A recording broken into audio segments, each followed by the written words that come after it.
केवल माया को भज रहे। माया को सब कोई भजे, माधव भजे न कोई, जो कदापि माधव भजे, माया तेरी होई। का महाराज माया को हम आप सब भज रहे हैं। माया क्या है?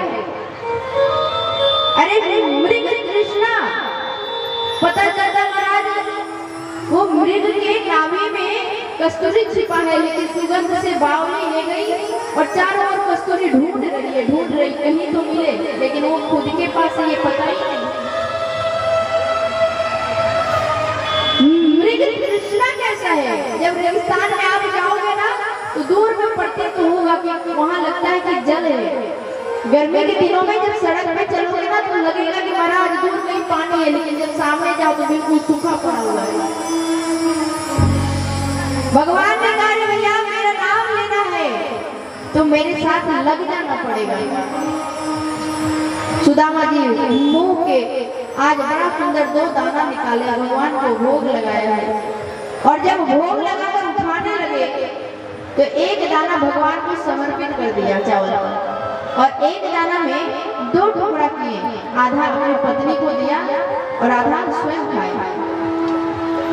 भगवान ने जैसे ही एक दाना जो भोग लगा था वो उठाए तो लक्ष्मी माँ वहीं बैठी थी। उन्होंने कहा प्रभु दुनिया में इतने भक्त हैं, आपका भोग लगाते हैं 56 प्रकार का, लेकिन ये सुदामा को देखो महाराज है तो निर्धन, लेकिन अगर आपको भोग न लगाए तो ग्रहण भी न करेंगे।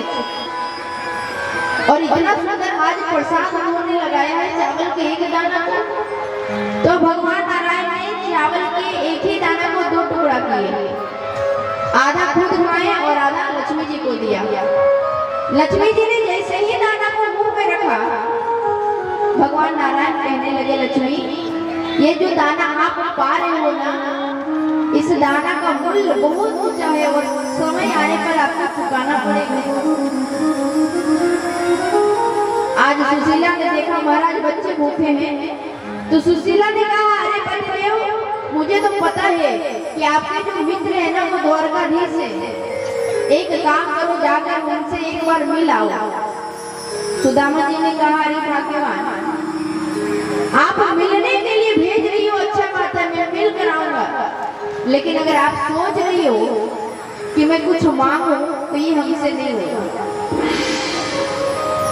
सुदामा जी इतने गरीब कैसे हो गए, निर्धन कैसे हो गए?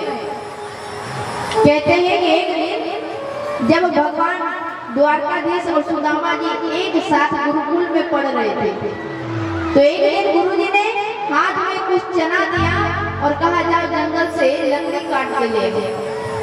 गुरुजी मैंने कल कहा था ना कि गुरु का मतलब क्या होता है, जो अज्ञान से ज्ञान की ओर ले जाए। जीवन में अगर हम आत्मा है परमात्मा से जो हमें मिला दे उसे ही गुरु कहते हैं महाराज। राजा दशरथ के जीवन में बहुत बड़ा संकट आया तो गुरु वशिष्ठ के पास पहुंच गए, दुनिया वाले के पास नहीं। भगवान भी जब धरती धरा पे आते हैं ना तो कहते हैं कि हे जीव अगर उस शिव से मिलना चाहता है तो गुरु के चरणों में जाना ही पड़ेगा।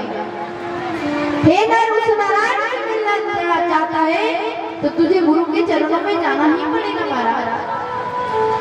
नहीं तो पता चला महाराज कि मोबाइल बहुत अच्छा है, 50,000 का मोबाइल हमने लिया और मोबाइल में कवर ही नहीं डलवाया, मोबाइल में एंटीवायरस नहीं डलवाया, तो क्या होगा मोबाइल कुछ दिन तो अच्छा चलेगा, बाद में क्या होगा हैंग होने लग जाएगा। लैपटॉप बहुत अच्छा लिया, कंप्यूटर बहुत अच्छा लिया, लेकिन उसमें हमने एंटीवायरस नहीं डाला, क्या होगा कुछ ही दिन के बाद लैपटॉप हैंग करेगा, खराब हो जाएगा। जीवन में मोबाइल के जैसा है। बोले महाराज भगवान ने शरीर बहुत सुंदर दिया है, और जब शरीर दिया तो जीव माँ के गर्भों में जब रहता है ना तो एक ही बात कहता है प्रभु मुझे यहाँ से मुक्त कर दो। पूरे 9 महीने तक अगर माताएं खट्टा खाती है तो उस जीव को अंदर में तकलीफ होता है, कुछ तीखा खाती है तो तकलीफ होता है।